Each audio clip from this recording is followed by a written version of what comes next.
ကစားနည်းကိုသားရမယ်ဆိုရင်ကျွန်တော်တို့တပတ်ကိုလက်နဲ့လိပ်ပြီးတော့အလယ်မှာစုယူလိုက်မယ်ယူပြီးတော့ရင်ကျွန်တော်တို့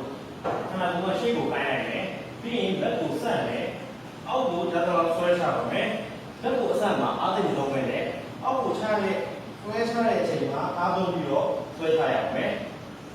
အောက်ကိုအားသုံးဆွဲချရမယ်ဘောကိုပြန်တယ်အောက်ကိုအားသုံးဆွဲချရမယ်အဲ့ဒီလိုဆွဲချလိုက်တဲ့အချိန်တိုင်းမှာကျွန်တော်တို့ရဲ့ဒီ last muscle တွေကထိရောက်ပါလိမ့်မယ်အဲ့ဒီတိုင်းကစားရမှာဖြစ်ပါတယ်ကျွန်တော်အဆိုင်မလာတော့